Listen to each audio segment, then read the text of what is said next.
going on? James here, and we have a dreary Week 16 loss to talk about, but before that, I am actually very pleased to announce that finally I've gotten Rhett from the Cannon Fire podcast on here. Rhett, how are you doing today, man? I'm doing all right. I wish I could say I was doing a little bit better after the Bucs game, but aside from all that, I'm doing pretty good. Absolutely. And for everybody watching right now, and for whoever watches this in post and whatnot, if you want to check out the Cannon Fire podcast, live stream, Twitter, Instagram, iTunes, or their YouTube channel, that's all down in the description below. They do a phenomenal show. Seriously, you guys run a phenomenal show, Rhett. It's actually really awesome. They actually just did. Didn't you guys just do a like a holiday celebration type show? Yeah, and it didn't really turn out the way that we had wanted it to. It was supposed to be streamed on YouTube, and I appreciate you saying that the show is great. Thank you so much, man. But it really didn't turn out the way we wanted to. We tried to get things working with Skype and YouTube, streaming on there, and the connection just wasn't working. So as a last-ditch kind of effort, we jumped on Instagram Live for a couple of hours, but it turned out to be a lot of fun. We had a good amount of people tune in, and everybody had a good time just kind of getting a break talking about the Bucs during the holiday season. You know what I mean? Oh yeah, absolutely. So yeah, definitely go check that out. I believe it's still on Instagram, right? The way the stories work. It should be. I'm trying to find a way to maybe save it, but it should be on there for God at least 6 or 7 more hours from now. All right, perfect. Well, let's dive right in, Rhett, to the Buccaneers loss. They lost to the Dallas Cowboys in what we described before we started this live stream in very boring fashion.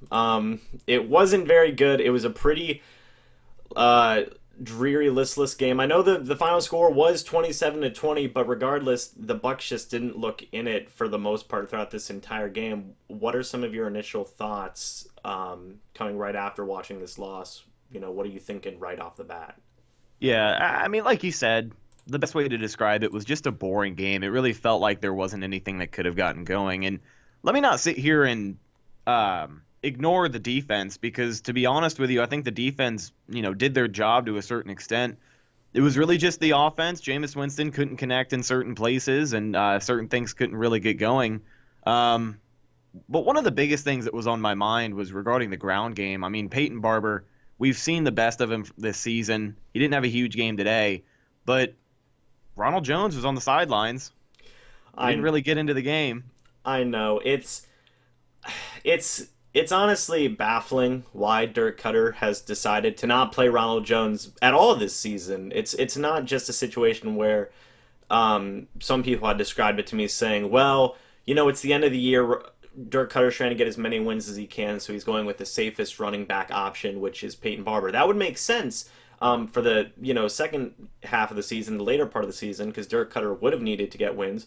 But Ronald Jones hasn't played at all the entire season, Yeah. So I don't get it. You draft a running back in the second round, and you don't play him. And I think a lot of people have projected this label as bust onto Ronald Jones, which I think is unfair in a way, Yeah. because we don't know what he can do.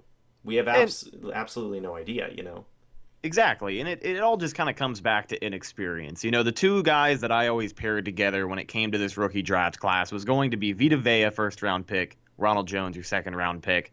We're already planning for the draft, and I just feel like there isn't a significant need to focus on drafting a running back when you have holes in other places. Because the fact of the matter is, it's not that we don't have a running back, it's that we have a second-round draft-picked running back that we're not using. Look at Vita Vea. For the longest time this season, people were calling him a bust, saying he wasn't showing up. And I'm not going to sit here and lie to you. There was one point where I had posted something on Instagram regarding, just haven't seen anything out of this guy. But these past few weeks, he's been all over the football field. I mean, what we're seeing now is the Vita Vea that, the Bucs were hoping they picked up in the draft. And all he needed to do was just get his feet wet. So Ronald Jones playing, but I'm telling you, give him a few more games, let him get some let him get some work behind the big offensive line. Hopefully that they fix this offseason, and you'll see a different side of Rojo, and he'll take that next step. Right, I completely agree with that 100%. It's also really it's really disappointing because you see the people that the Buccaneers drafted on the defensive side of the ball playing a lot. Besides injuries, Vita Vea, Carlton Davis, MJ Stewart, three, second and first round draft picks respectively. They've all been playing a lot whenever they've been healthy, and we haven't seen that on the offensive side of the ball with a running back where, if anything, that's another one of those positions that was wide open for a guy to get a ton of playing time, like a second round draft pick. So what's most disappointing about that is that, we've seen it on the defensive side of the ball. We didn't see it on the offensive side of the ball. And Dirk Cutter, he's supposed to be an offensive type guy, and he didn't want to play a second round pick. It's a baffling move. The defensive coordinators, even for as much crap as we gave Mike Smith and whatnot, he was still playing Carlton Davis and MJ Stewart a lot of snaps. Right. So Dirk Cutter didn't do that, and I really hope this doesn't turn into a situation where they say, oh well, they try and like quickly get rid of this Ronald Jones experiment without even seeing what it's truly capable of. You know what I mean? Right. Because then it could easily be a move that bites the Buccaneers in the butt, so to speak. Yeah. And I mean, we've seen that plenty of times before when you want to talk about the Bucs and their decision making with these players who are very, very talented. They're just not used correctly in Tampa. I mean, you've seen it years on end. Guys like Mark Barron, guys like Aqib Talib, LeGarrette Blount. These are all big names who now are actively some of the biggest names in their position. Mm-hmm. They started off as a Buck. They weren't used correctly as a Buck, so they went on a greener pasture somewhere else. And so here we are with this just next batch of guys, and it seems like a cycle. Yeah, I completely agree, man. It's baffling sometimes, but hey, that's the Bucs, that's the Bucs. But moving on from the running game a little bit and getting a little bit deeper into this this overall game that the Bucs played. Like you said, the defense did a really nice job. Man, that offensive line sucked. Right, that offensive line sucked. I know Jameis Winston. I don't think he's exempt from criticism in his own right. Yes, he was getting hit a ton in this game. But when there were some situations when he wasn't getting hit, he was missing some throws. One thing that comes to my mind was he threw a pass in the dirt right at Chris Godwin's feet. Chris Godwin was wide open. I believe it was on a third down, and then you also had Adam Humphries, who was wide open in the middle of the field as well. Plays like that, and also there was another drive that had happened when it should have been 3 delay of game penalties right in a row. I think you know what I'm talking about, where the first play they gave a delay of game to the Cowboys defense, which, okay, I'll take that one.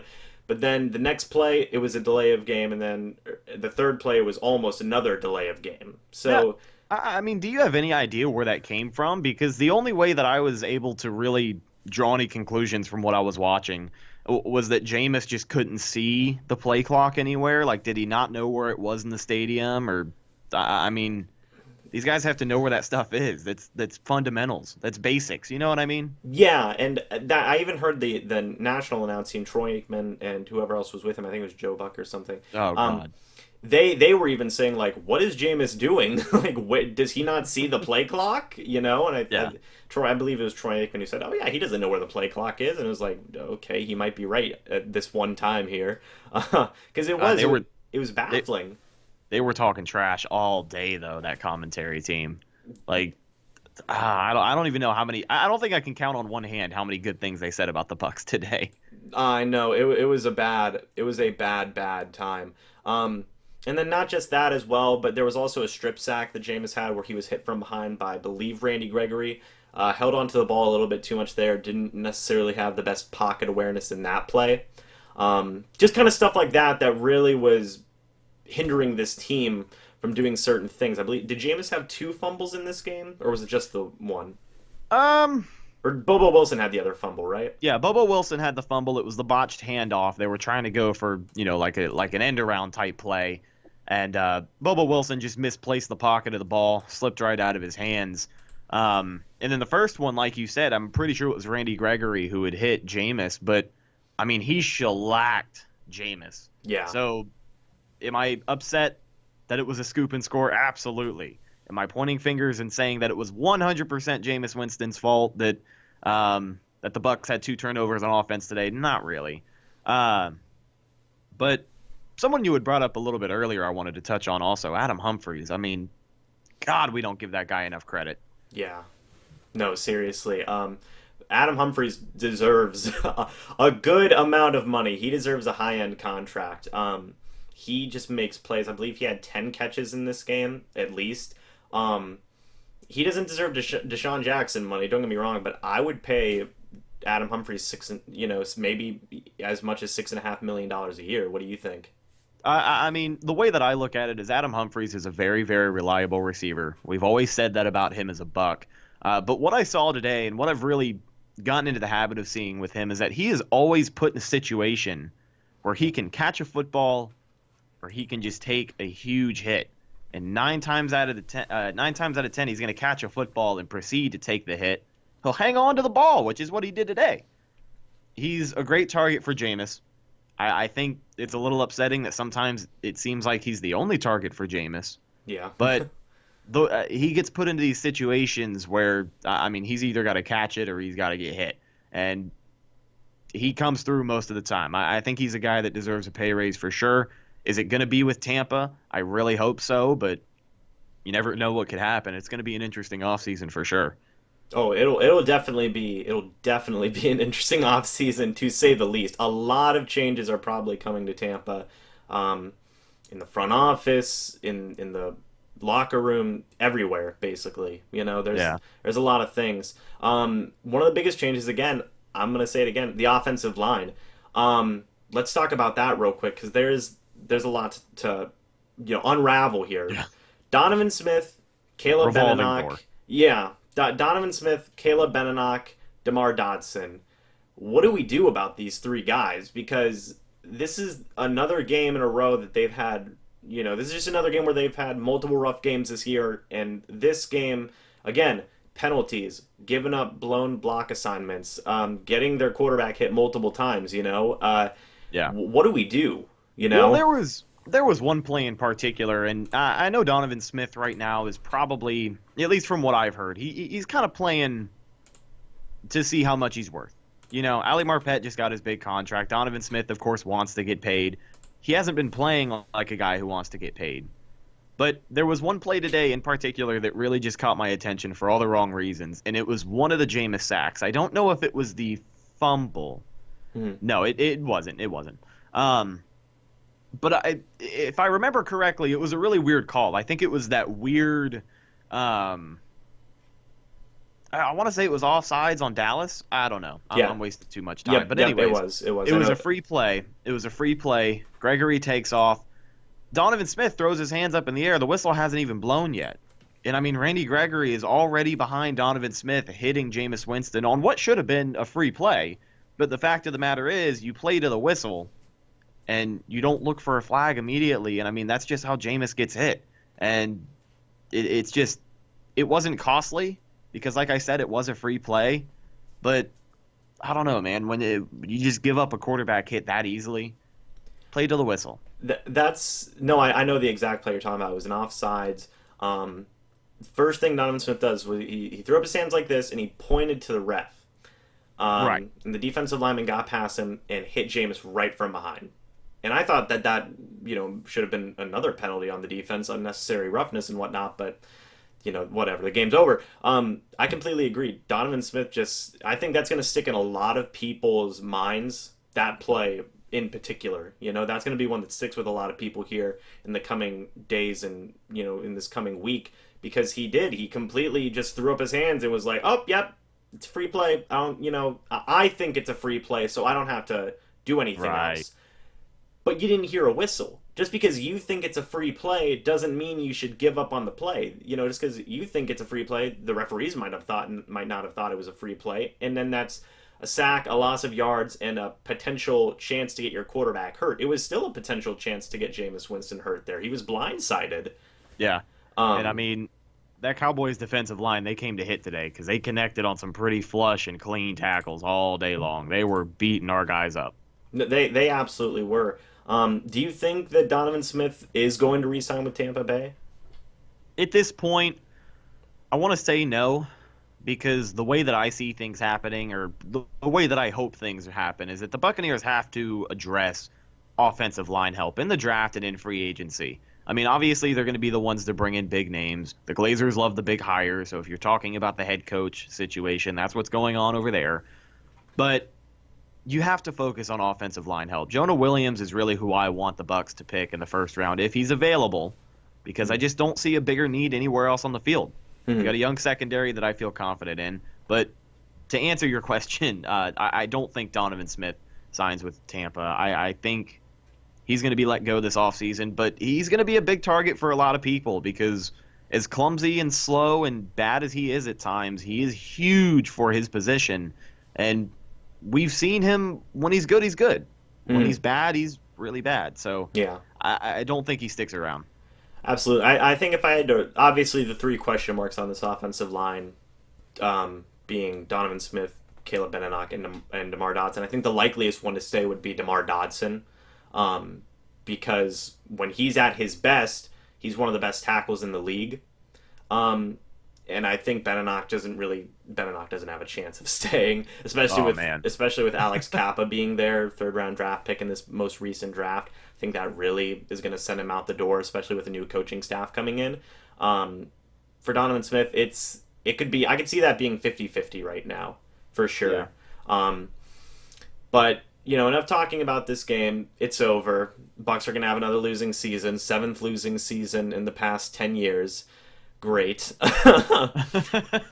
Phenomenal, right? I want to talk real quick about Jason Licht as the general manager. And now that the season's winding down a little bit, this is Jason Licht's 5th season with the Buccaneers, and Light's made a lot of moves. One of them was getting Donovan Smith. Another one I believe was getting Caleb Benenoch as well. He's made a ton of moves, and I want to discuss a little bit whether or not Jason Licht should remain the Buccaneers general manager, because I think it's pretty much set in stone. Dirk Cutter's probably going to be gone, right? You think that would be a safe thing to assume for the most part? I think it's safe to bet. I think any chance at saving his job kind of went away with the loss today. Sure, they can win at home against Atlanta and not finish dead last in the NFC South, but I just don't think it looks good enough for him to stick around. I think the Bucs are going to go ahead and move forward and let go of Dirk Cutter here soon. I mean, Black Monday falls on my birthday, so we'll really just have to see, man. Well, that would be a very interesting birthday for you then. Yeah. So Dirk Cutter, he's probably going to be gone. Jameis Winston, he's going to stay. More likelier than not, Jameis Winston's going to stay, at least for next season. Jason Licht, you can make an argument one way or the other. There's a lot of things Jason Licht has done good, and there's a lot of things that Jason Licht has done bad. Just to get your quick reactions first, and then I want to go ahead and break it down a little bit more. What do you think is going to happen to Jason Licht come Black Monday and even a couple days past that? The old outage is that, a GM doesn't see a GM doesn't see 2 big quarterback picks in the draft. You know what I mean? Just if things don't go their way, you typically don't see a GM handpick 2 quarterbacks to run your franchise. It just doesn't happen. Right. But something tells me that there is just this small inkling of, I don't know what it is. I don't know what you could call it, but I have a feeling that he does stay. And the reason that he stays, and if you want to get into it a little bit later, we can. Okay. But I think one of the biggest reasons he stays is just, as you had brought up before, some of the moves he's made and some of the guys he's got on the field right now. Because you can argue that Donovan Smith and Caleb Benenoch look bad, and they do. But Carl Nassib and JPP have breathed new life into this defensive line. I mean, that's all Jason Licht. When these guys go out there and do well, Vita Vea, he's been all over the field, as we've said. That's Jason Licht. It looks good on him. So yeah, I think the good's going to outweigh the bad, and I think he does stick around. But like you said, we just got to see, man.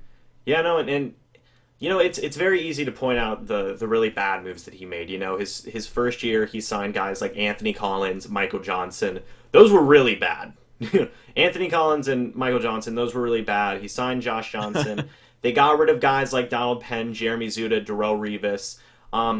But the thing about Jason Licht as a general manager is where he sometimes is mediocre to maybe even below average in the free agent category, he's really good at drafting. And regardless of drafting a kicker in the second round, because lol, Bucs memes, he drafted guys like Mike Evans. He drafted guys like ASJ, which I know a lot of people were sour on ASJ, but he had his own demons to deal with. In 2015, he drafted Jameis Winston, Donovan Smith, Ali Marpet, Quan Alexander. That was all in one draft, mind you. That's good in of itself. He drafted Vernon Hargraves. He drafted Ryan Smith. He also drafted guys like Noah Spence, O.J. Howard, Yeah. Justin Evans, Chris Godwin, Kendall Beckwith. He's had 2 drafts where he's just absolutely knocked it out of the park with a lot of his picks. And now, most recently, Vita Vea, MJ Stewart, Carlton Davis, Jordan Whitehead. He's a really good draft evaluator, I think, in certain ways. Would you agree with that? Yeah, I think you can always rely on him in the draft, and just like you said, it all kind of relates back to the players that he's got on the field. He's very, very good at scouting for talent. Chris Godwin, O.J. Howard. I mean, before O.J. went down, he was on pace to be, one of the top performing tight ends of the season. And let me say this: if he wouldn't have been put on injured reserve, he probably would have made the Pro Bowl this year and been the only Buck to do so. Yeah. But it's just all about the talent that he brings to the organization and how it translates on the field. But as a talent scout in the draft, he's been exceptional. He's got some free agent busts, a.k.a. Chris Baker, guys like that. But, he's done – I would say he's done just as much good in the free agent market as he has bad because, JPP, Carl Nassib, these guys were brought in hoping to make a change, and that's exactly what they've done. They've translated very, very well.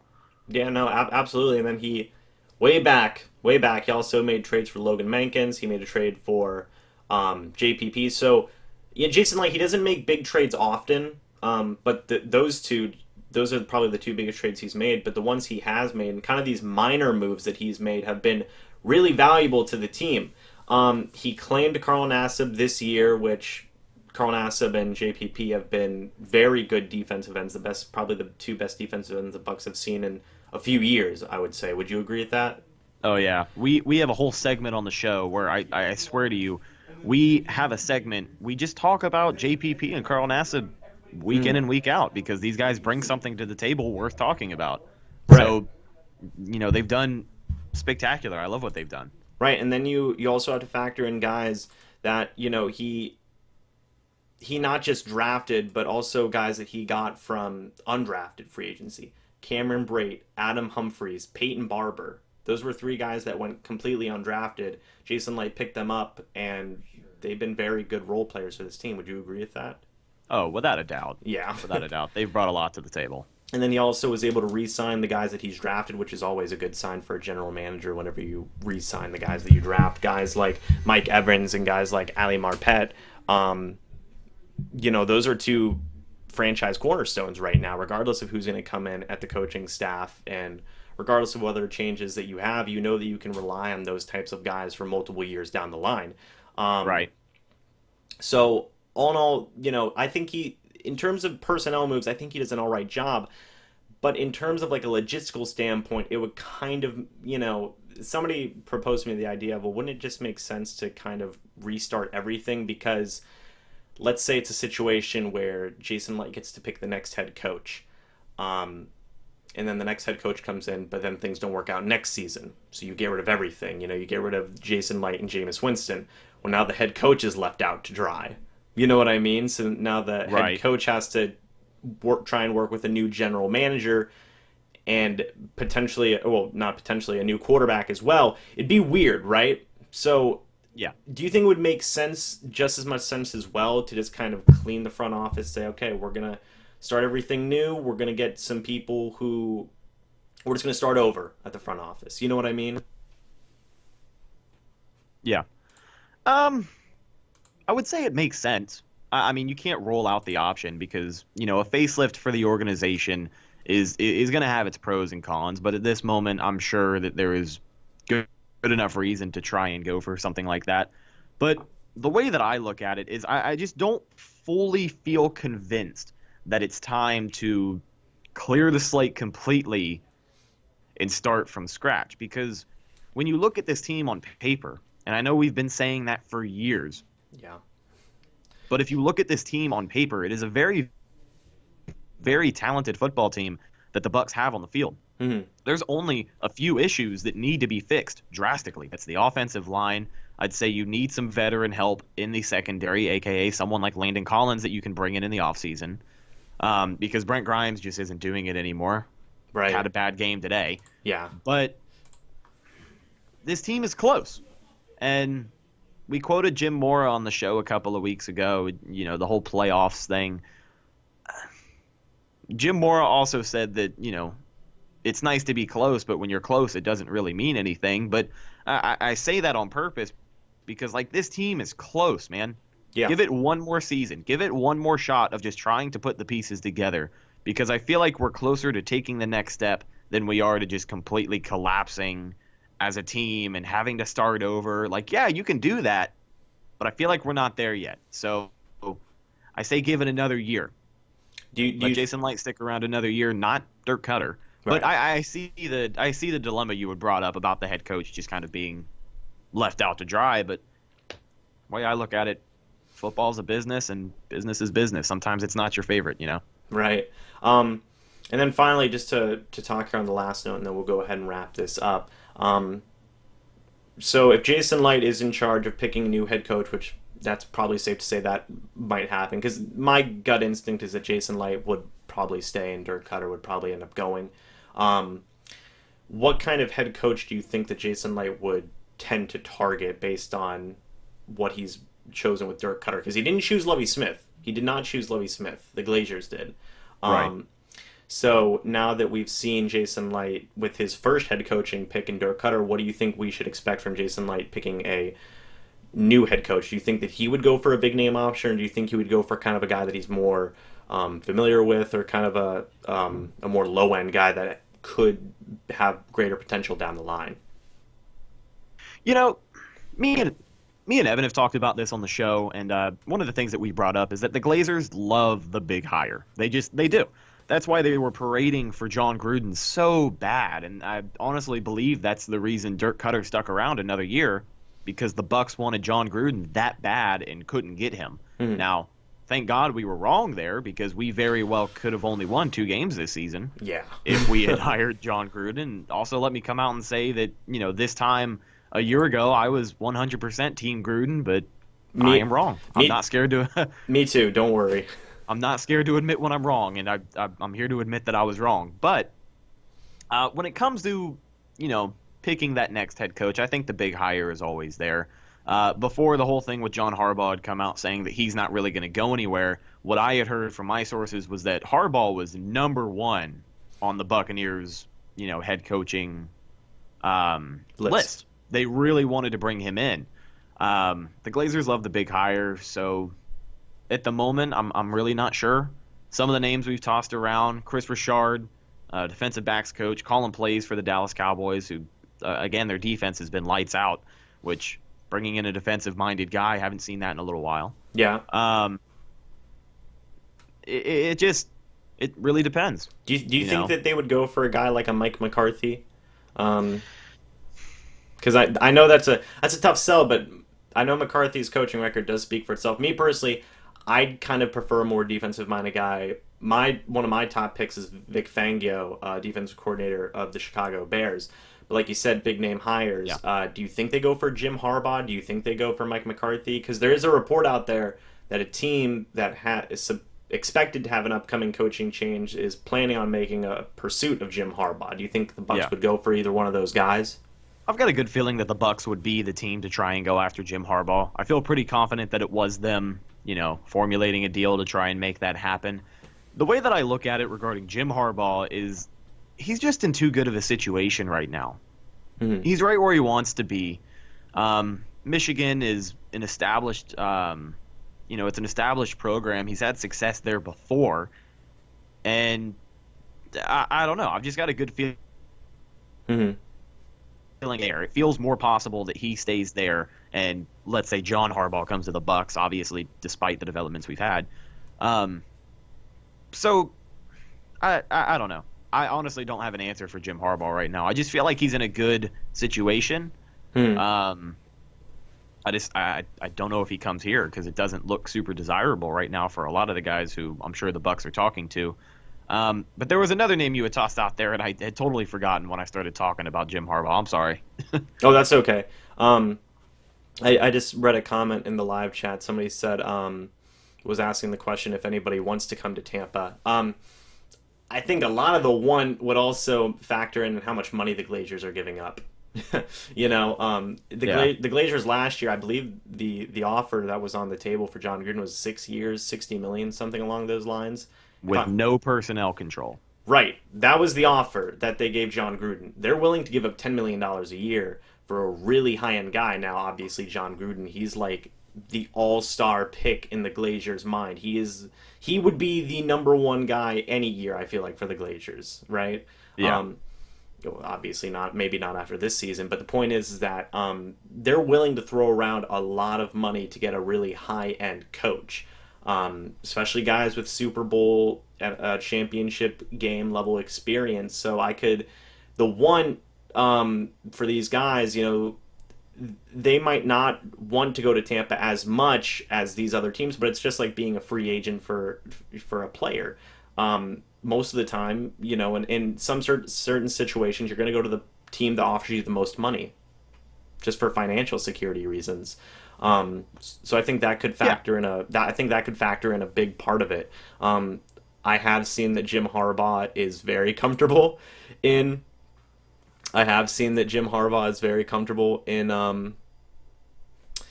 Michigan, right? So that one's definitely remains to be debated and whatnot. But definitely Mike McCarthy, I think, is going to get an interview for sure. I do want to say, Rhett, people in the chat are saying what's up. So Keith and everybody else who has said hi, I know I've forgotten. Buccos Locker is saying what's up as well.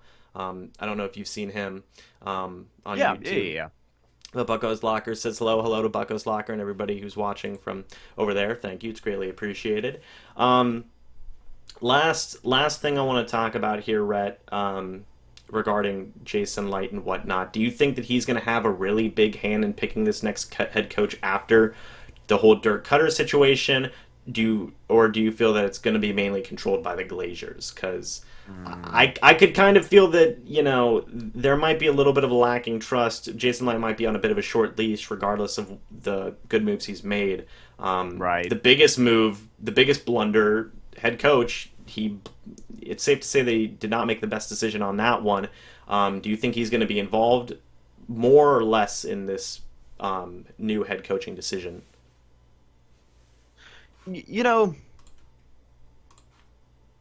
Question, and I can't say that's something I've thought about too often. But I can say it is kind of a slippery slope. I can see exactly what you mean when you say that, they may not trust him. Of course, you have to think about the dilemma that you had brought up earlier, is if you have Jason Licht handpick a new guy to come in, he doesn't last another year, and then he's gone, you leave that head coach stranded in the water.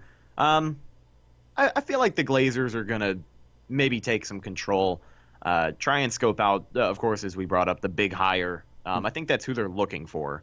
Mm-hmm. So if I had to give you an answer, I think it's going to be the Glazers ultimately making the final decision in what can be a very, very long head coach scouting next couple of weeks. Yeah, it could definitely be, a long search. But I know they've already started gathering information on coaches, but who knows, right? Yeah. I do think that obviously the Glazers are going to get somebody who has good chemistry with Jason Licht as well, because that just makes sense, And there was someone that I wanted to bring up because, I wouldn't say it's very likely. Mm-hmm. I'd say there is a chance, but we brought it up on the Cannon Fire podcast a couple of weeks ago, and for me, it's really just let me dream, okay? But somebody who has talked about coming out of retirement to take another coaching job in Cleveland is Bruce Arians. Mm-hmm. And the reason I bring him up is because I think it'd be a perfect fit in Tampa. He's looking to do some work in Cleveland. He can come to Tampa, build up on a team that I would say is just not a little bit more talented. And he has connections with Jason Licht. Him and Jason Licht are pretty close. Mm-hmm. So it's just bringing in someone like that. Again, a defensive-minded guy, and Bruce Arians, he's a great coach. And Do I think he's going to come out of retirement and coach the Bucs? Probably not, but I really wish he would. And I wanted to toss that name in there and see what anyone thinks about that. Well, I'm glad you said that, because that if anything, that's the perfect fit. Bruce Arians has not been afraid to show his open support of Jameis Winston in the past. I know that's a lot of things that people turn to. Oh, he likes Jameis Winston. He's worked with Jason Light before. They've worked together back in Arizona, I believe. Correct? Yeah. Right. Yeah. So That's how they built that relationship. right. So that's the thing. If you throw enough money, Bruce Arians, he's one of the top guys out there.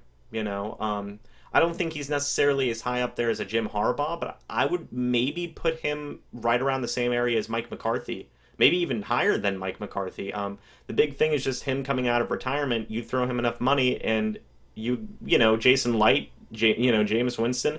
You have a lot to. Those two things alone could lure Bruce Arians out. He does have health problems, which, that's an uncontrollable situation in certain ways. Yeah. That would be a really big factor as well. If he's healthy, though, I think the Bucs would definitely give him a phone call, because it would just fit so perfectly.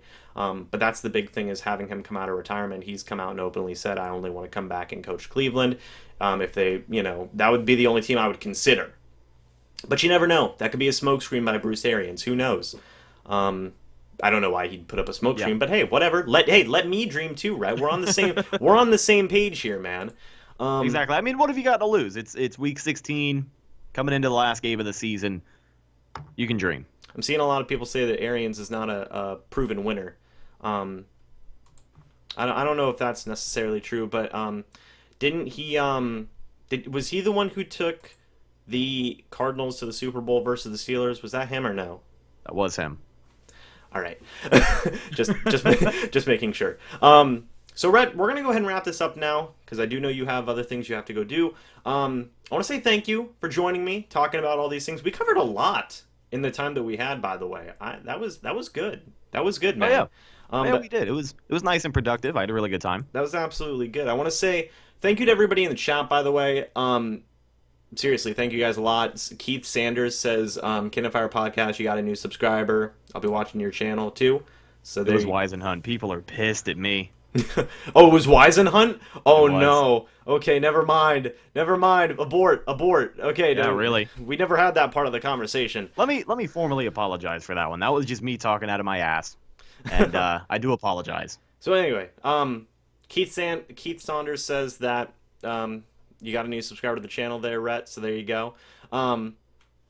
But again, want to thank you, everybody. If you're watching this, go check out the Can of Fire podcast. They're on iTunes, YouTube, Instagram, Twitter. I also linked down Rhett's personal Twitter if you want to go check that out as well. It's wonderful stuff. It really is.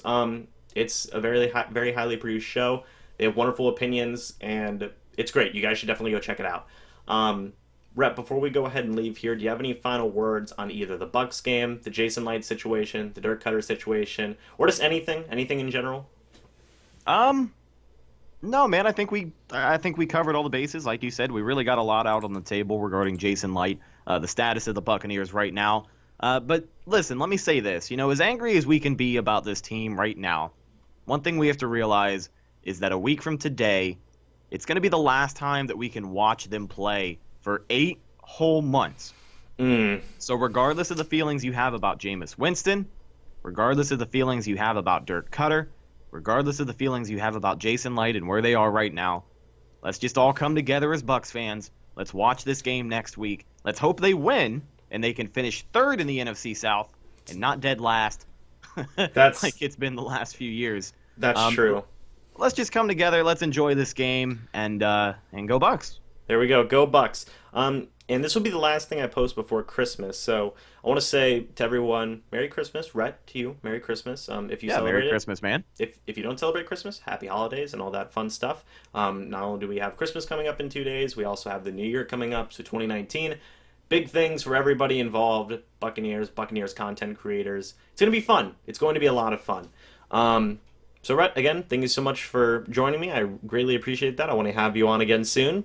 For sure, man. Thank you for having me. Of course. And for everybody watching this live stream, I want to point something out. Thank you for complimenting the jacket, everybody in the chat.